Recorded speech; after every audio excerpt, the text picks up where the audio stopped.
إذا نلتقي مع برنامجكم فاسألوا أهل الذكر ومن قناة شبكة السلام الفدائية. يطيب لنا ويسعدنا أن نلتقيكم وفي هذا اللقاء الطيب المبارك. في البداية نرحب بضيف البرنامج فضيلة الدكتور الشيخ حسن سلمان، حياكم الله. وعليكم السلام ورحمة الله وبركاته. أهلا وسهلا، مرحبا بكم بالمشاهدين. المشاهدون المشاهدات الكرام، مع برامجنا التي تهدف إلى زرع القيم ونشر الفضيلة والتعلم الذي ينفعنا في حياتنا وفي أخرانا إن شاء الله. في هذا اللقاء مع موضوع من موضوعات التي ينبغي للمسلم أن يعتني بها ويعطيها قدرا من الأهمية، موضوع العهد وحسن العهد. والعهد قد حث عليه الدين عندما قال ربنا سبحانه وتعالى: وأوفوا بالعهد إن العهد كان مسؤولا.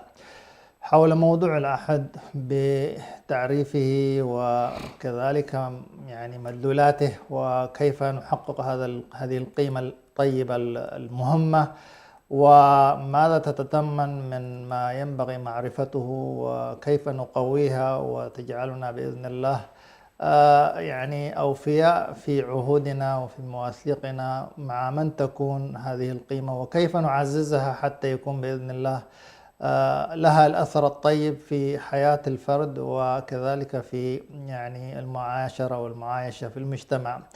فضيلة الدكتور، في البداية لعل المستمع والمشاهد أن يتعرف المقصود من موضوع العهد ما هو وكيف هو.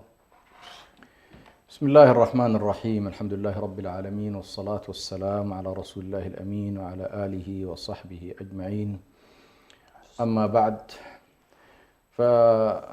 فالإنسان في علاقته مع غيره أحيانا تكون الأمور طبيعية وعادية ولا تحتاج إلى مواثيق أو عقود أو تأكيدات أو التزامات، وفي بعض الأحيان يحتاج الإنسان إلى شيء من الالتزام أو شيء من التأكيد وشيء من التوثيق، وبالتالي تدخل حالة العهود والعقود والمواثيق في هذه الزاوية على وجه التحديد. نعم.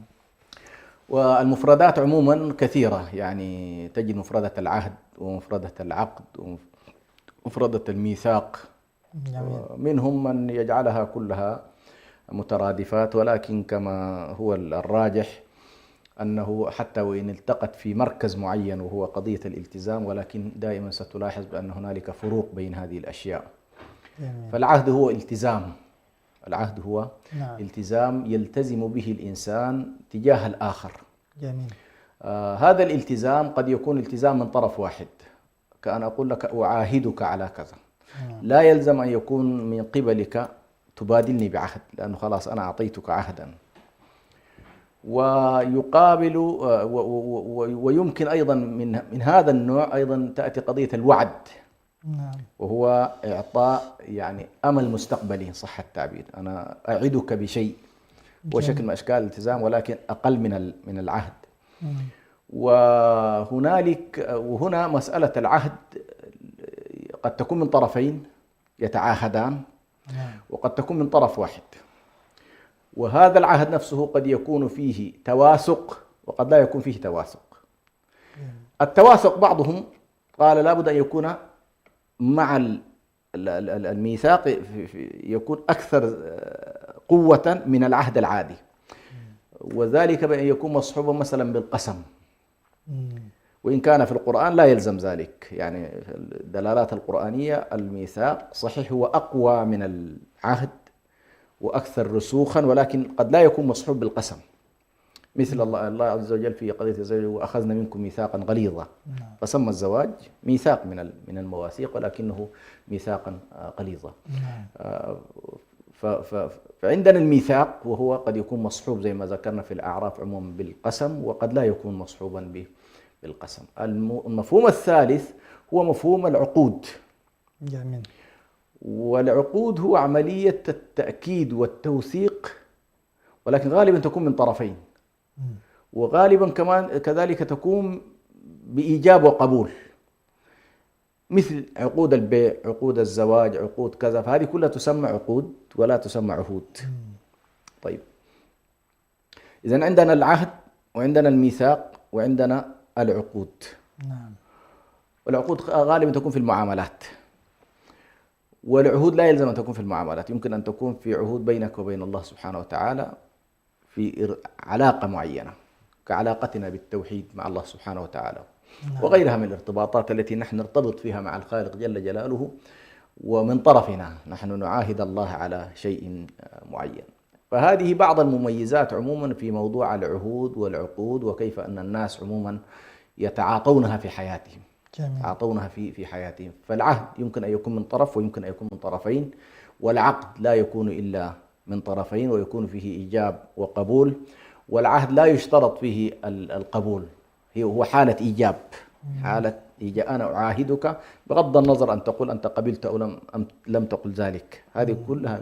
ثم عندنا موضوع الميثاق، وهو يتداخل مع العهد ويتداخل عموما مع العقود، وهو شكل من أشكال إذا وثق العقد صار أكثر قوة. والتوثيق الآن نحن عندنا مفاهيم التوثيق، لو تلاحظ يقول لك والله وثق هذه الورقة، هي الورقة موجودة ومكتوبة وكل شيء، لكن تحتاج إلى جهة اعتماد لتزيد من موثوقيتها،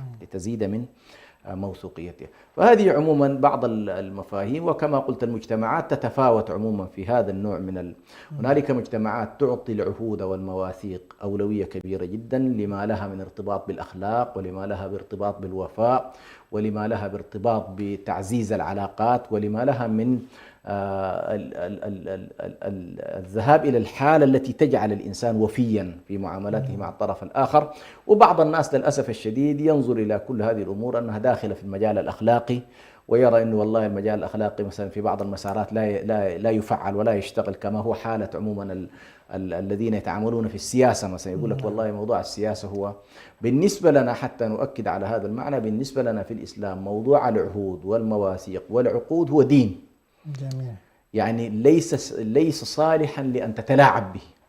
ويدخل معنا بصورة أو أخرى أيضا في مفهوم الصراط المستقيم.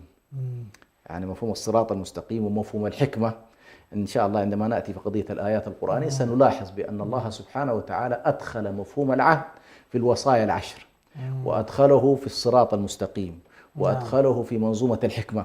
فإذا هو دين ندين الله سبحانه وتعالى به، وبالتالي لا يصلح كما سنلاحظ إن شاء الله لا يصلح للمسلم أن يكون من أهل الغدر والخيانة وعدم الوفاء. هذه كلها لا تصلح مع الشخص المسلم. وبالتالي هذا المدخل مهم جدا حتى نتصور بأنه ما هو هذا العهد الذي نتكلم عنه. وفاء بالعهد، وفاء بالعقود، أوفوا بالعقود، أوفوا بالعهود، حسن العهد. هذه كلها من القضايا إن شاء الله التي لا بد من أن يلتفت إليها الإنسان المسلم، ويعتبر أن المنطلق فيها ديني قبل أن يكون أي شيء آخر. نعم، بارك الله فيكم على هذا المدخل والتعريف بالعهد، وكذلك يعني التفريق بينه وبين ما يمكن أن يكون يعني متصلا به أو مفارقا له من المصطلحات. ونحن في يعني المدخل، وأن حقيقة شريعتنا يعني أو مفاهيمنا تعبدية ابتداء، فيحسن بنا يعني فضيلة الشيخ أن نقف على يعني بعض الأدلة من الكتاب والسنة في تأكيد وتأصيل لهذا الأمر الجميل الطيب المهم في حياة المسلمين. بارك الله فيكم. حقيقة موضوع العهد والعقود والمواثيق وهذه المفردات المتنوعة إذا أردت أن تجمعها ستجد في كتاب الله سبحانه وتعالى الكثير منها حقيقة. كثير من هذه الآيات التي تأمر بالعهود وتأمر بالوفاء بها، وتنهى كذلك عن نقيضها. فعندما تنهى عن نقيضها تقول ولا تنقضوا الأيمان بعد توكيدها وقد جعلتم الله عليكم كفيلا. الذين ينقضون عهد الله من بعد ميثاقه. فالله تبارك وتعالى يقول لك وأوفوا بالعقود، يا أيها الذين آمنوا أوفوا بالعقود في أوائل سورة المائدة. وهذه السورة سبحان الله من السور العظيمة جدا التي وردت فيها أنواع العهود والمواثيق والعقود بشكل عجيب. عقود مع الله، وعقود ما بين المسلمين، وعقود ما بين عقود شعائرية، وعقود تعبدية، وعقود بيننا وبين أهل الكتاب، وحديث عن عقود بني إسرائيل وكيف أنهم كانوا ينقضون العقود فيما بينهم فبما نقضهم ميثاقهم لعناهم وجعلنا قلوبهم قاسية. فتجد أن هذه السورة لو تأملتها هي سورة المواثيق. يا سلام. ومن لطائف التنزيل أنها نزلت في أواخر العهد المدني، نزلت في أواخر ما نزل من القرآن كسورة، ستجد أنها سورة المائدة. فكأنما سبحان الله اكتمل البنيان الإسلامي عقيدة وشريعة وأخلاقا ومنهاجا وسردية كونية وبينات شرعية. فلما تكامل البنيان كأنما أراد الله سبحانه وتعالى أن يقول لنا هذه عهود، نعم، عهود مع الله، عهود فيما بينكم، عهود في الزواج، عهود في البيوع، عهود في الأطعمة، عهود في العلاقات بينكم وبين أهل الكتاب، بينكم وبين غير المسلمين. نعم. فكأنما الله سبحانه وتعالى يريد أن يقول لنا بهذا الميثاق وبهذا العهد وبهذه العقود ستصلح حياتكم وتلتزموا بها. جميل. كذلك الله سبحانه وتعالى كما ذكرها في سورة الأنعام أيضا في المواثيق اللي هي قل تعالوا أتلوا ما حرم ربكم عليه، ذكر موضوع الميثاق والوفاء به والعهود، وذكر كذلك هذه المسألة في موضوع الحكمة في قول الله تبارك وتعالى في سورة الإسراء أيضا وأوفوا بالعهد إن العهد كان مسؤولا.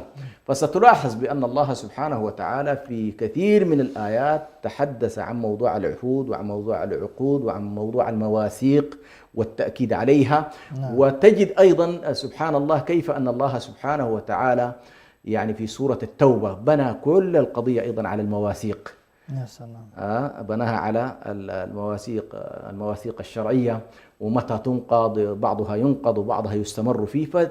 تلاحظ بأن القرآن الكريم أحاط منظومة العقود ومنظومة العهود بسياج من التفاصيل الشرعية قرآنا وسنة، وكذلك النبي صلى الله عليه وسلم باعتباره هو أيضا ترجمان القرآن الكريم، فقد كان أحرص الناس عليه الصلاة والسلام على أن يؤكد هذا المعنى، على أن يؤكد هذا المعنى. ولم يعهد عن النبي صلى الله عليه وسلم أنه كان يغدر في عهوده ومواثيقه، بل كان أكثر الناس التزاما حتى في بعض الأشياء، ودي يمكن إن شاء الله نأتي إليها كنماذج. لكن في بعض الأشياء تقول والله كيف يتصرف النبي صلى الله عليه وسلم هذا التصرف الأخلاقية التي ينظر إليها البعض بأنها ضارة، يعني إلى هذه الدرجة. يعني أحيانا بعض الناس يقول لك هذه الأخلاقية التي أنا ألتزم بها ستضرني، فلما يحسب الإنسان، لكن النبي ما كان بهذا الشكل، يعني عنده الالتزام بالميثاق حتى ولو ظاهر الأمر أنه مضر، لكن كانت نظرة النبي عليه الصلاة والسلام إلى هذا الموضوع بأنه يطيع الله فيستجلب نصر الله ومحبة الله ومعونة الله بهذا الالتزام، حتى ولو كان ظاهر هذا الالتزام بأنه قد يضره عليه الصلاة والسلام. وعلى كل هذه نماذج موجودة، مثل مثلا ما حدث في صلح الحديبية وغيره. لكن هنالك نقطة حتى لا أطيل في مسألة السرد هنا على الكتاب والسنة. عندك النبي صلى الله عليه وسلم في حديث المنافق 4 من كن فيه من الخصال، يعني كان منافقا خالصا، ذكر من بينها عليه الصلاة والسلام وإذا عاهد غدر. فالذي يتصف بهذه الصفة وتظل هذه الصفة ملازمة له ومستمر عليها، فإنه قد يكون ارتكب شعبة من شعب النفاق، ومن اجتمعت فيه والعياذ بالله مع الكذب ومع الخيانة للأمانة ومع وإذا اؤتمن خان وإذا عاهد غدر وإذا حدث كذب. فإذا يعني اجتمعت هذه الأشياء ال4 كان النبي صلى الله عليه وسلم يقول كان منافقا خالصا. وفي رواية مسلم قال وإن صلى وإن صام، وإن صلى وإن صام، أو كما قال عليه الصلاة والسلام. فإذا نحن إن شاء الله في موضوع الكتاب والسنة هنالك مرتكزات كبيرة جدا تؤكد على أن هذا الأمر دين، ولا بد التعامل معه من هذه الزاوية. شكر الله لكم يعني فضيلة الشيخ على يعني هذا التوضيح، ويعني أنه موضوع العهد وحسن العهد مرتبط بما دلت عليه النصوص بعبادة المسلم وبتقربه إلى الله عز وجل. لعل فضيلة الشيخ أن نقف على بعض النماذج إن تيسر، بعض النماذج سواء من السيرة النبوية سواء أيضا ربما من سيرة يعني كانت في حياة الكثير من السلف، حقيقة تبين يعني هذه القيمة العظيمة، وكيف أن المسلمين دائما حقيقة أوفياء بعهودهم وبمواثيقهم، مما يجعلهم حقيقة النموذج الذي يعني هو أسمى وأنبل في حياة مجتمعات الأمم دون يعني غيرهم من اتصفوا بالغدر وبالخيانة كاليهود وغيرهم. يعني بارك الله فيكم. نعم. موضوع العهد طبعا يرتبط بالبعد العقائدي في البداية في العلاقة مع الله، نعم. وبالبعد المعاملاتي في التعامل مع الخلق، وبالبعد الشعائري في علاقاتنا التعبدية أيضا مع الله سبحانه وتعالى. إذن أنت ستلاحظ بأن العهود تنتشر في كل هذه القضايا.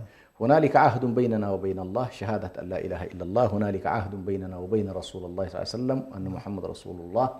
هنالك عهد بيننا وبين المسلمين في أننا نلتقي جميعا على هذه الكلمة شهادة أن لا إله إلا الله وأن محمد رسول الله. وهنالك حقوق فيما بيننا نتعاهد عليها ونتواثق عليها بطبيعة الحال، وينشأ عنها حق النصرة، وينشأ عنها حق الإخاء، وينشأ منظومة الحقوق المختلفة.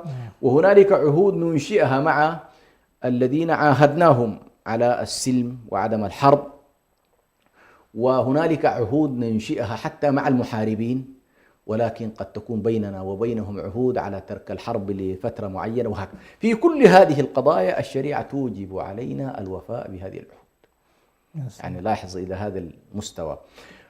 إذا كان شعرت بأن والله أنت الطرف الآخر قد ينكث، أو أنك شعرت بأن المعاهدة لا تستطيع الاستمرار فيها، أو لا تخونهم ولا تكن غادرا، بل أعلن بصورة واضحة انتهاء العهد الذي بينك وبين القوم، حتى يكونوا في استعداد لمقاتلتك، لأنهم أمنوك وأعطوك كما يقولون يعني صفقة معينة على أنه أنت خلاص. وهم للأسف الشديد يعني، ونحن الآن نتكلم سبحان الله في هذه اللحظة التاريخية، هنالك طبعا اتفاق الذي أبرم الآن مع إخواننا على أرض فلسطين، والعالم كله سبحان الله قلبه على يده إن والله هذا الاتفاق هل سيلتزم به الطرف الآخر أم لا.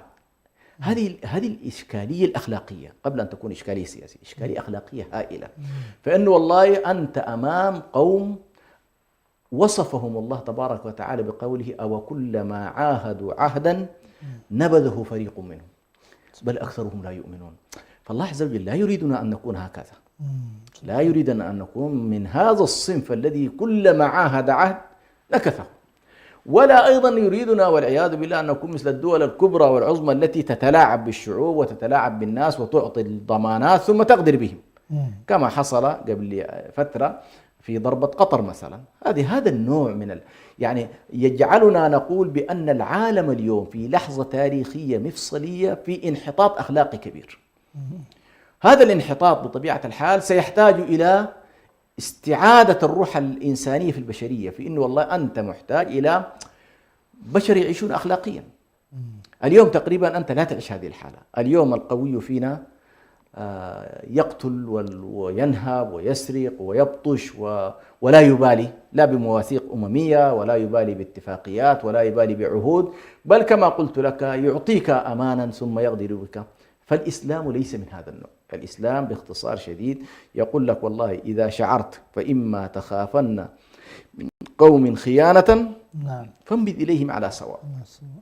طيب ما وجد منهم ذلك التزم لهم بعهدي، التزم لهم بعهدهم. لكن إذا شعرت بالخيانة فلا تنتظر حتى يعني تقع عليك كما يقولون حتى يقع الفاس في الرأس، لا، يجب أن تكون للجماعة المسلمة أو الدولة المسلمة هنالك المعلومات الكافية للطرف الآخر ورصد هذا الطرف بأي شكل من الأشكال حتى تستطيع.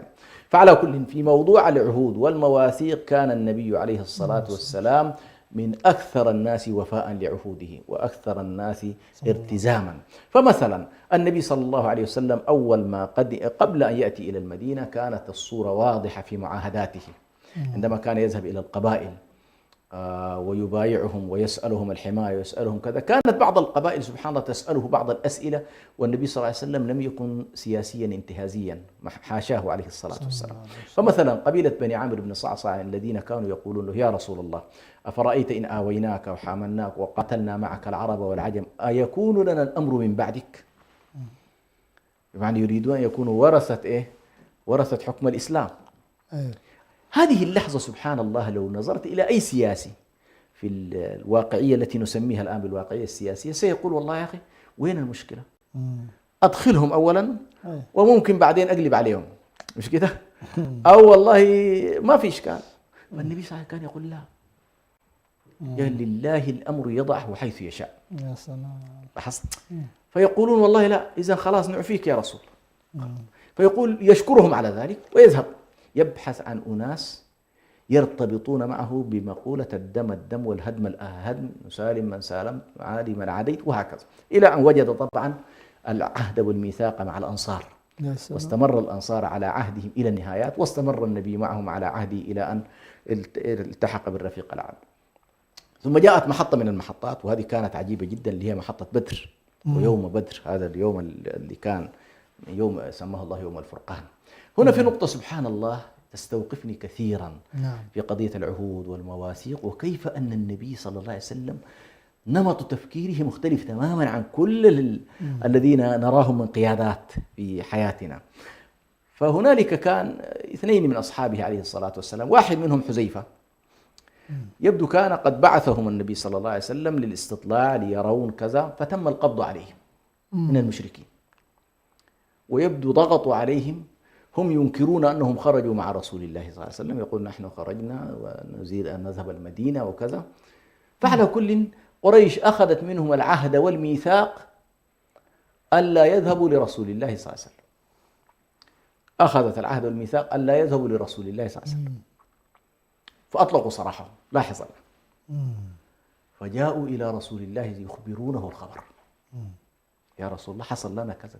طبعا يحكيها حذيفة في أنه كيف تخلف عن يوم بدر. لاحظ، يا سلام، صحابي بمرتبة حذيفة يتخلف لقضية إيش؟ قضية العهد والوعد الذي التزم به مع من يريدون قتاله. فقالوا للنبي أعطيناهم أن نحن ماشيين المدينة، اللهم صل وسلم، فقال نوفي لهم وعدهم عهدهم، نوفي لهم بعهده ونستعين بالله عليه. فقال لحذيفة وصاحبه اذهبوا المدينة. يعني أنت في لحظة محتاج إلى كل قائد من قياداتك وكل جندي من جنودك، مش كده؟ وهؤلاء يريدون قتالك. المنطقة البراغماتية أو الانتهازية السياسية التي يعيشها الآن كثير من الناس يقول لك أخ أنسى، فيش عهد ولا من. لكن هذا هو النبي عليه الصلاة والسلام، إذا أعطى كلمة ويحرص أن يوفي عليه بنفسه، وألا يجعل أصحابه كذلك في موقف في يوم من الأيام يشعرون بأنهم كانوا غير أخلاقيين. فحذيفة قال رجعنا إلى المدينة، فيقول هذا هو سبب عدم حضور غزوة بدر. شوف يعني قدر ما تحاول والله تفهم هذا الموقف على وجه التحت ستجد إنه والله في إشكال كبير أخلاقيا. يعني كيف أن النبي صلى الله عليه وسلم ضرب النموذج في الأخلاق كما قال أتعب من بعده من القيادات عليه الصلاة والسلام. ثم تعال بعد ذلك إلى غزوة بدر، كيف أنه كذلك إلى صلح الحديبية. صلح الحديبية تعرف بعد أن تم التوقيع وكل شيء، وإذا ببعض أصحابه عليه الصلاة والسلام يأتون إليه وهم هاربين من بعض المسلمين هاربين من جحيم مكة، هاربين من جحيم مكة. وأبو جندل، مش كده، أبو جندل وأبو بصير طبعا بعدين هم شكلوا الحال، لكن جاء أبو جندل وهو مكبل بالقيود، ووالده وقع الاتفاق. فأول ما جاء لم يتم التوقيع النهائي، بس هم خلاص كتبوا النهائي لكن ما تم التوقيع. فقال والد أبو جندل قال له نبدأ بهذا، والله يا محمد لن أوقع على أكمال هذه الاتفاقية إلا إذا أعدت إلينا هذا. الاتفاقية فيها استعادة الناس، من يأتي من المسلمين إلى النبي صلى الله عليه وسلم يعاد، ومن يأتي من النبي صلى الله عليه وسلم إلى قريش لا يعاد. لاحظ هذا والنبي صلى الله عليه وسلم وفى له، والتحق به بعض الأصحاب أيضا، بعض المسلمين أيضا في المدينة، أرجعهم قال نحن متفقين مع قريش على هذا الموضوع. فالنبي عليه الصلاة والسلام كان في الوفاء بعهوده أيضا بنفس الطريقة. شوف كيف كان وفيا باتفاقية الصلح إلى أن خانتها قريش، اللي هو ما بين بكر وخزاعة والإشكال الذي حصل، فجعل النبي صلى الله عليه وسلم نقض العهد من جانبهم مدخل لأن يبدأ بعد ذلك هو بحماية حلفائه في هذه الاتفاقية. أيضا تعال إلى اتفاق المدينة، اتفاقية المدينة مع اليهود أعداء الله، التزم لهم النبي صلى الله عليه وسلم بميثاقه ووثيقته التي وقعها، وكان النقض من قبلهم. هذه كلها كانت في التاريخ الإسلامي، ويمكن هذه كلها نماذج نبوية الآن. ستلاحظ هنالك نماذج أيضا في الخلفاء الراشدين، نماذج في قتال المسلمين في سمرقند، نماذج في قتال بعلبك، كيف أنهم كانوا يعطون أبو عبيدة رضي الله عنه. فيه قصص عجيبة تحير العقول والألباب، كيف أنهم كانوا أوفياء، كيف أنهم كانوا على العهد والميثاق ولا يتلاعبون بذلك. صحيح صحيح. بارك الله فيكم فضيلة الشيخ، والوقت يمضي بنا، لكن لعل أن يعني نطل إطلالة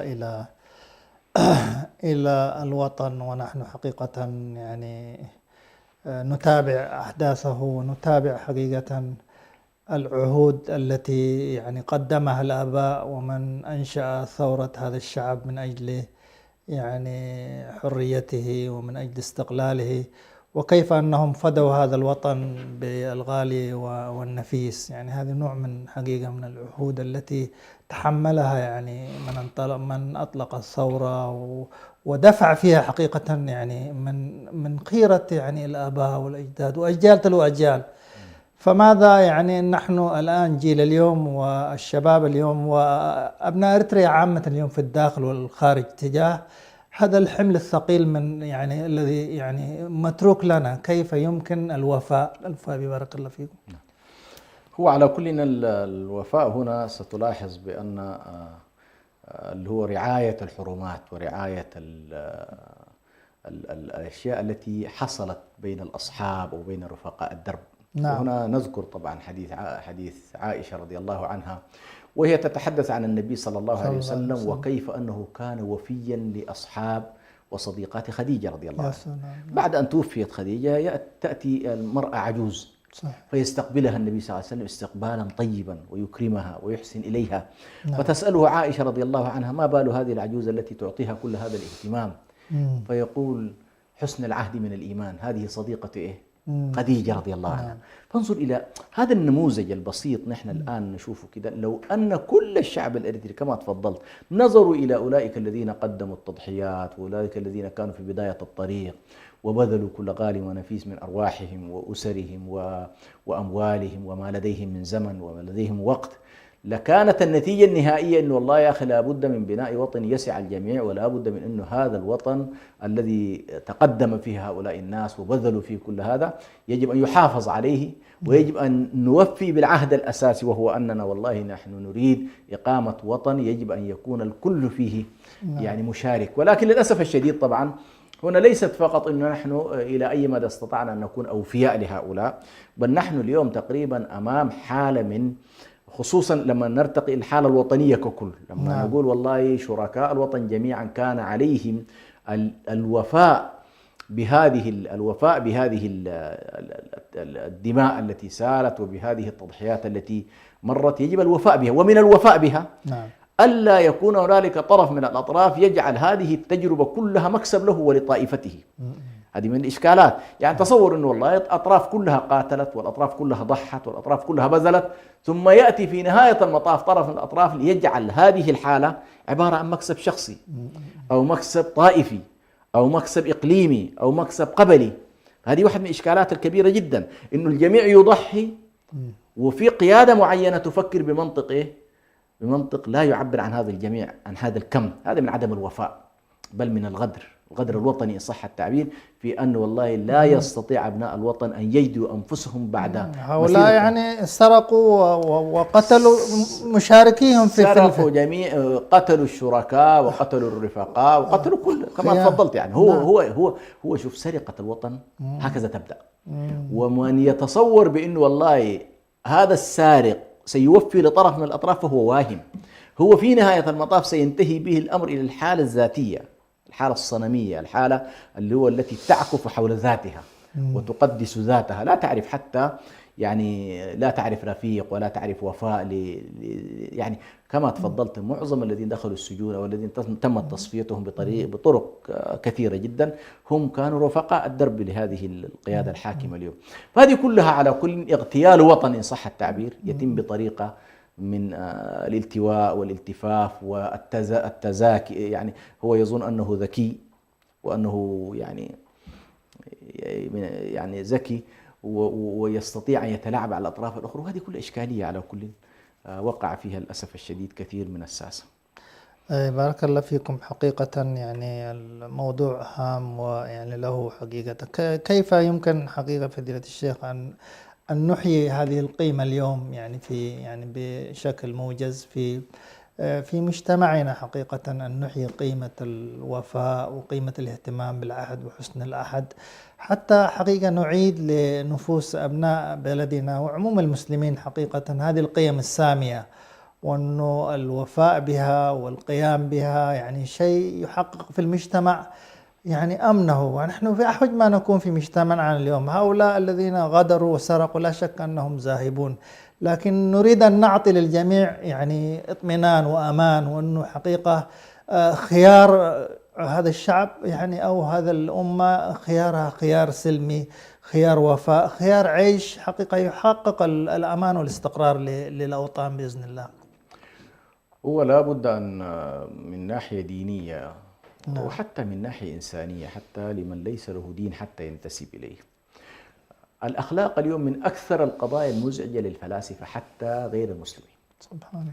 لأنهم صاروا عندما يتكلمون اليوم عن المادية الطاغية التي تؤدي بنا إلى سيولة الأخلاق وسيولة القيم، بحيث والله تصل المجتمعات إلى تقبل ما ليس بمقبول والتعايش بما لا يمكن التعايش معه.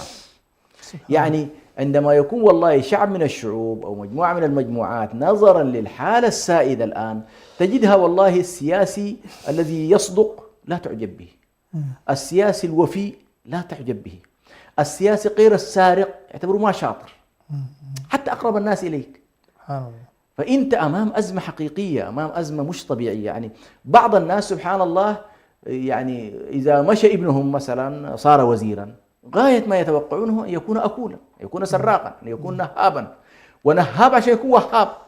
سبحان الله. مش كده؟ يعني هو ينهب حتى يعطي، فإذا ما أعطى يقول لك أنا ما شاطر. يعني كأنما يعني السلطة نفسها والوصول والأزوارات صارت مغنم وليس هي حالة إيه؟ فنحن أول شيء لابد من أن والله التعامل مع الأخلاق دينيا وإنسانيا. جميل. ولذلك كان علي عزت بوغوفيتش يقول الإلحاد ليس أخلاقي، ولكن يمكن الملحد أن يكون عنده أخلاق. سبحان الله. الإلحاد في ذاته لأنه نكران العلاقة مع الله وعدم يعني نسبة الفضل لأهله، الإلحاد في ذاته ليس أخلاق. لكن بعض الملاحدة يمكن أن يتمسك ببعض الأخلاق أحيانا أفضل من الشخص الذي يظهر التدين ولا يلتزم به. فنحن كما تفضلت محتاجين إلى أن نؤكد على أن منظومة الأخلاق لها ارتباط وثيق بالقيم الدينية، ولها ارتباط وثيق بالفطرة الإنسانية، ولها ارتباط وثيق بأن الإنسان يكون فاضل في هذه الحياة، له قيمة يعيش لها. والتخلي عن هذه المسألة هو تخلي عن التقوى. يعني الله تبارك وتعالى مثلا لما يقول فما استقاموا لكم فاستقيموا لهم، هم مشركين، فما استقاموا لكم فاستقيموا لهم. بعد ذلك إن الله يحب المتقين. لاحظت؟ فكأنما الوفاء بالعهود والاستقامة عليها من التقوى، وعدمها يكون من عدم إيه؟ عدم التقوى. ونؤكد كذلك على أن الإنسان حتى تحقيق مصالحه الدنيوية والعيش مع الآخر بسلام وتوافق وطمأنينة لا يكون إلا بالوفاء بالعهود. اتصور أنه أنا وأنت نوقع على اتفاق وأنا متوقع أنك أنت لا تلتزم وأنت متوقع أن لا ألتزم. تصور الحياة كيف تكون. أنا وأنت نتبايع مثلا ويكون بيننا أخذ وعطاء في الشؤون المالية، وأنا متأكد أنك أنت والله تريد أن تلقف وتريد أن تكذب علي. فالحياة كلها المعاملات، العهود الدولية، العهود السياسية، كلها تقوم على التواسق وعلى العهود.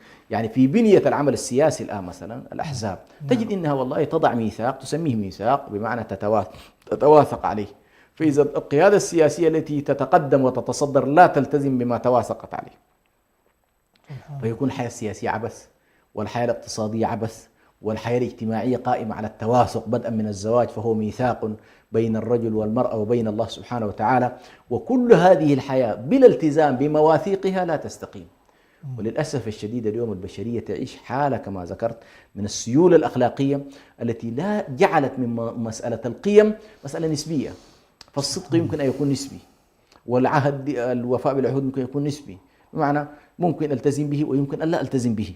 هذه كلها إشكالات لا بد من التنبيه إليها، ولا بد أن نؤكد بأننا والله ونحن نسعى إلى بناء وطن. أهم ما يمكن أن يحمي ويحرس هذا الوطن هو المواثيق التي نوقعها فيما بيننا. يا سلام. نعم. هذه مسألة على كل مهمة وتحتاج حقيقة إلى كثير من التفاصيل وكثير من قضايانا. يعني مثلا أبيلا ليرا اللي هو نائب الرئيس السوداني الأسبق جعفر نميري له كتاب يعني يعتبر أزمة السودان وخاصة جنوب السودان هي أزمة عهود ومواثيق، إنه ما يتم التوقيع عليه لا يتم الالتزام به. هذه واحدة من الإشكالات يعني، وخصوصا لما يتحول موضوع المواثيق إلى مواضيع تكتيكية، إنه أنا أواثقك لفترة وأتآمر عليك في الفترة التي بعدها، بعد فترة خلاص أنا أرفع الثقة تماما عن أن أنت لست مؤهل لإقامة وطن بناء على مواثيق. والأوطان اليوم تقوم على الدساتير وعلى المواثيق وعلى الارتباطات وعلى طيب. صحيح. فإذا كان والله ما في التزام، والله عز وجل ولا تنقضوا الأيمان بعد توكيدها وقد جعلتم الله عليكم كفيلا. الله يجزيك خير. بارك الله فيكم فضيلة الشيخ على ما تفضلتم به وشكر الله لكم. والحقيقة المستمعون المستمعات الكرام المشاهدون، يعني حقيقة العبثية مرفوضة، وهي حقيقة ما تنقض العهود وتنقض المواثيق. فإن فقدت هذه العبثية حقيقة تكون في حياة الفرد وفي أسرته وفي مجتمعه، وبالتالي حقيقة هذا العبث نشاهده ونعيشه اليوم في وطننا خاصة، وهذا العبث ينبغي أن ينهض الجميع لمناهضته ومواجهته لتعود الأمور إلى الوفاء بالعهود، إلى أداء الحقوق، إلى أن حقيقة ترجع لهذا الوطن يعني قيمة العهود والوفاء بها بين مختلف مكوناته، حتى ينعم بالعيشة الهنية وبعيشة فيها طمأنينة وسكينة إن شاء الله لوطننا في مستقبله القادم. نشكر لكم حسن الاستماع، ونشكر فضيلة الشيخ دكتور حسن ما تفضل به. إلى أن نلتقيكم في لقاء قادم. السلام عليكم ورحمة الله وبركاته.